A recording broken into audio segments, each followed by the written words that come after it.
నమస్కారం నా పేరు శివ అందరూ ఉన్నారు ఫ్రెండ్స్ వాళ్ళ వీడియోలో ఈపీఎఫ్ ఖాతాదారులకి కొన్ని ఇంపార్టెంట్ విషయాలు అయితే నేను చెప్పబోతున్నాను అన్నమాట. సో నిజంగా ఇది ఈపీఎఫ్ ఖాతాదారులకి ఒక పెద్ద గుడ్ న్యూస్ అని చెప్పేసి అనుకోవాలి. అయితే వీడియోలోకి వెళ్ళే ముందు ఇలాంటి విషయాలు మీరు మరింత తీసుకోవడానికి కింద సబ్స్క్రైబ్ బటన్ ఉంది, దాన్ని ట్యాప్ చేసి మంచిగా సబ్స్క్రైబ్ చేసి పక్కన ఉన్న బెల్ బటన్ని యాక్టివేట్ చేయండి అనేది కాకుండా లైక్ చేయండి. లైక్ చేస్తే ఇలాంటి వీడియోస్ అందరికి చేరుకుంటాయి. So please like.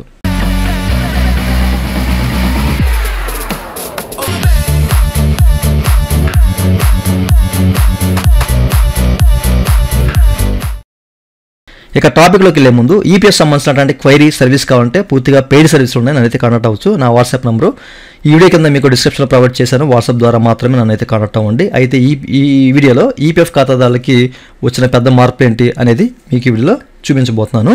సాధారణంగా ఎవరైనా ఒక కంపెనీలో జాయిన్ అయినప్పుడు సో వాళ్ళకి ఒక establishment ID and member ID generate అవుతాయి అనమాట యూఎన్ నెంబర్తో. సో అక్కడ వాళ్ళకి సర్వీస్ హిస్టరీ ఏంటంటే మీరు ఇక్కడ చెక్ చేసుకోవచ్చు. ఓకేనా, సర్వీస్ హిస్టరీలో వాళ్ళ కంపెనీకి సంబంధించిన అంటే date of joining EPF, date of joining EPS అంటే పెన్షన్ అమౌంట్ సంబంధించింది, ఈపీఎఫ్ అమౌంట్ సంబంధించి డేట్ ఆఫ్ జాయినింగ్స్ అనేవి ఇక్కడ ఎంటర్ అవుతూ ఉంటాయి కదా.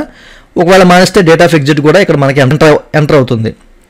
ఓకే, అయితే కొంతమందికి ఏంటంటే సో వాళ్ళ ఐడిలో అంటే వాళ్ళకి సంబంధించిన పిఎఫ్ అకౌంట్లో ఓన్లీ ఈపీఎఫ్ అమౌంట్ పడుతుంది. కొంతమందికి ఎలిజిబిలిటీ లేక సో ఈపీఎస్ అమౌంట్ అనేది హెచ్ఆర్ కాంట్రిబ్యూట్ చేయరు. ఓకేనా, సో ఓన్లీ ఈపీఎఫ్ సంబంధించిన అమౌంటే పడుతుంది. ఈపీఎస్ సంబంధించిన అంటే పెన్షన్ అమౌంట్ వేరు అనమాట. ఓకే, ఓన్లీ వాళ్ళకి ఏంటంటే ఎంప్లాయీ షేర్ మాత్రమే పడుతూ ఉంటుంది, పెన్షన్ షేర్ పడదు.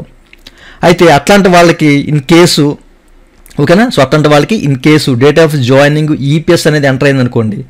ఓకే, మనకి డేట్ ఆఫ్ జాయినింగ్ ఈపీఎస్ రెండు డేట్స్ సేమ్ ఉంటాయి సాధారణంగా. ఎవరికైతే అమౌంట్ డిడక్ట్ అవుతుందో ఈపీఎస్ అమౌంట్ ఎంప్లాయీ షేరు అలాగే ఈపీఎస్ అమౌంట్ పెన్షన్ షేరు పడతా ఉంటాయి. సో అట్లాంటి వాళ్ళకి ఎంటర్ అవుతాయి రెండు. బట్ పడని వాళ్ళకి కూడా ఈపీఎస్ అమౌంట్ వేయని వాళ్ళకి కూడా ఒకవేళ డేట్ ఆఫ్ జాయినింగ్ ఈపీఎస్ అనేది ఇక్కడ అప్డేట్ అయి ఉంటే కనుక దాన్ని ఇప్పుడు మీరు రిమూవ్ చేసుకోవచ్చు అండి. ఓకేనా, అంతకి ఎట్లాంటి డాక్యుమెంట్ పెట్టకుండా రిమూవ్ అయితే చేసుకోవచ్చు అనమాట. ఈపీఎఫ్ కొత్తగా ఈ అప్డేట్ అయితే తీసుకొచ్చింది.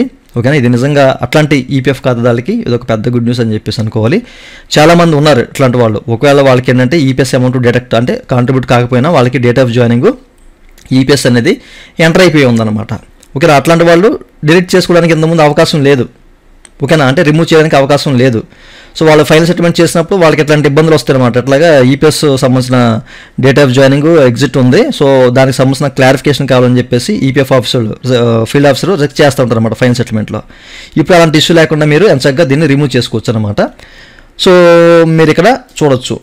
సాధారణంగా మనం ఏంటంటే ఒకవేళ ఇక్కడ మీకు ఫర్ ఎగ్జాంపుల్ చూపిస్తున్నాను. ఇక్కడ ఒక డేట్ కనిపిస్తుంది కదా, date of joining EPF date చూపిస్తుంది కదా. సో దీన్ని ఎడిట్ చేయాలనుకోండి, పెన్ బటన్ క్లిక్ చేసి ఎడిట్ చేయాలి. ఓకేనా, అట్లా కాకుండా మొత్తం మీద దీన్ని రిమూవ్ చేసి ఓకేనా మొత్తం రిమూవ్ చేసి జస్ట్ పక్కన ఒక క్లిక్ ఇచ్చానుకోండి, ఏదో డేట్ని ఎంటర్ చేయమని చెప్తుంది. ఓకేనా, మస్ట్ అండ్ షుడ్గా ఏదో డేట్ అనేది ఎంటర్ చేయాలి.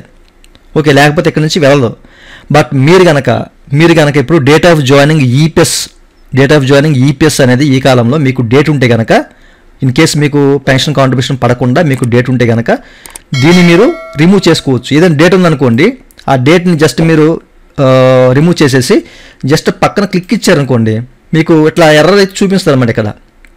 ఓకేనా, సో ఎర్రర్ చూపించదు. ఎంచక్గా మీరు జస్ట్ ఇక్కడ మీరు ఈ చెక్ బాక్స్లో టిక్ చేసుకుని ప్రొసీడర్ బటన్ క్లిక్ చేస్తే ఓటీపీ వెరిఫికేషన్ ఉంటుంది. ఆ వచ్చిన ఓటీపీని ఎంటర్ చేసి వెరిఫై చేసుకుంటే మీ క్లెయిమ్ అనేది అంటే మీ యొక్క జాయింట్ డిక్లరేషన్ సంబంధించిన రిక్వెస్ట్ అనేది అది ఈపీఎఫ్ఓ ఫీల్డ్ ఆఫీస్కో లేకపోతే మీ హెచ్ఆర్కో సో మీరు అంటే మీ యూఎన్ జనరేట్ అయిన డేట్ నుంచి అంటే 2017 ముందు 2017 తర్వాత సో దాని ప్రకారం ఎవరికి వెళ్ళాలో వాళ్ళకి వెళ్తుంది. బట్ వాళ్ళు చెక్ చేసుకుని అప్రూవ్ చేస్తారు ఈజీగా. ఓకేనా, సో నిజంగా ఈపీఎఫ్ ఖాతాదారులకు ఒక గుడ్ న్యూస్ అని అనుకోవాలి. ఎందుకంటే ఇంతకుముందు ఏంటంటే ఈపీఎస్ అమౌంట్ వాళ్ళకి కాంట్రిబ్యూట్ కాకపోయినా వాళ్ళకి డేట్ ఆఫ్ జాయినింగ్ ఈపీఎస్ అనేది ఇక్కడ ఎంటర్ అయిపోయి ఉండేది. సో దాన్ని వీళ్ళు ఇప్పుడు రిమూవ్ చేసుకోవచ్చు అంచగ్గా. ఓకే, ఇట్లాంటి ఎర్ర అయితే చూపించదు ఇంకా మీకు. ఈ విషయాన్ని మీరు గమనించాలి. ఇట్లా బ్లాంక్ అయితే కనిపిస్తుంది. సో అంచగ్గా బ్లాంక్ చేసుకొని అంటే దాన్ని రిమూవ్ చేసి ఆ డేట్ని మీరు ఇక్కడ నుంచి ఈ చెక్ బాక్స్లో టిక్ చేసుకుని ప్రాసెస్ చేసి మీరు ఈ యొక్క జాయింట్ డిక్లరేషన్ సబ్మిట్ చేయొచ్చు అనమాట. ఓకే, సో నిజంగా ఇది ఈపీఎఫ్ ఖాతాదారులకు ఒక పెద్ద గుడ్ న్యూస్ అండి. ఇట్లాంటి వాళ్ళు ఉంటే కనుక ఒకసారి మీరు ట్రై చేయండి.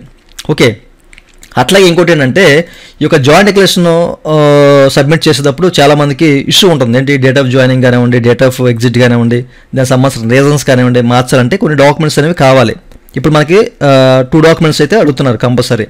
ఓకేనా, అయితే చాలామంది కంపెనీ వదిలేసి బయటకు వచ్చేస్తూ ఉంటారు. అది సంవత్సరాలు పడుతుంది, సంవత్సరాలు అంటే 2 సంవత్సరాలు 3 సంవత్సరాలు కొన్ని సంవత్సరాలు పట్టి ఉంటుందన్నమాట. ఓకేనా.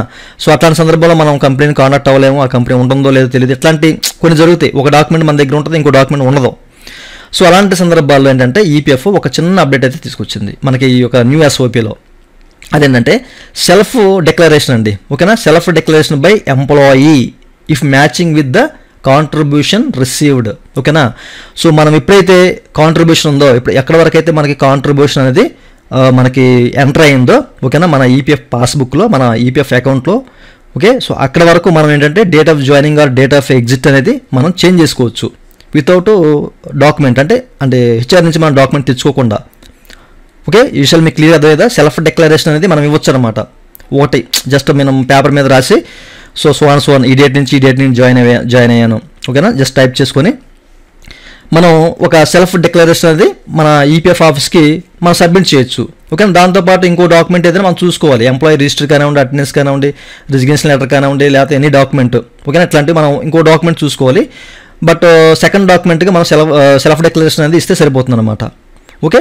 బట్ ఏదైతే డేట్కి మనం మార్చుకోవాలనుకుంటున్నామో ఆ డేట్లో కాంట్రిబ్యూషన్ జరగాలి లేదా ఆగిపోవాలి. సో ఇదొక మంచి గుడ్ న్యూస్ అని చెప్పేసి అనుకోవాలి. ఓకేనా. సో కొత్తగా వచ్చిన ఈ ఎస్వైపీలో మనకి ఇదొక అప్డేట్ అయితే వచ్చింది. మీరు ఇంకో డాక్యుమెంట్ ఏదైనా చూసుకొని సో సెకండ్ డాక్యుమెంట్గా సెల్ఫ్ డిక్లరేషన్ మీరే తయారు చేసుకున్న డాక్యుమెంట్ డేట్ ఆఫ్ జాయినింగ్ సంబంధించి ఎగ్జిట్ సంబంధించింది. సో సెల్ఫ్గా మీరు దాన్ని అప్లోడ్ చేసుకోవచ్చు అనమాట. ఓకే. సో నిజంగా ఈపీఎఫ్ ఖాతాదారులకి ఇదో పెద్ద గుడ్ న్యూస్ అని చెప్పేసి అనుకోవాలి. దీని మీద మీకు ఇంకైనా కామెంట్స్ ఉంటే ఈ వీడియో కింద కామెంట్ సెక్షన్ కామెంట్ చేయండి. మీకు క్వరీ ఉంటే కనుక పెయిడ్ సర్వీస్ ఉంది, నన్నైతే కాంటాక్ట్ అవ్వండి. ఇదండి వాళ్ళ వీడియో. ఈ వీడియో మీ నచ్చితే వీడియో కింద లైక్ చేసి మనం సపోర్ట్ చేయండి. అలాగే రెండు విషయాలు మీరు మన తీసుకునే వీడియో కింద సబ్స్క్రైబ్ ఉంది, దాన్ని ట్యాప్ చేసి మనం సబ్స్క్రైబ్ చేసి పక్కన ఉన్న బెల్ బటన్ యాడ్ చేయండి. Thank you for watching and జై హింద్.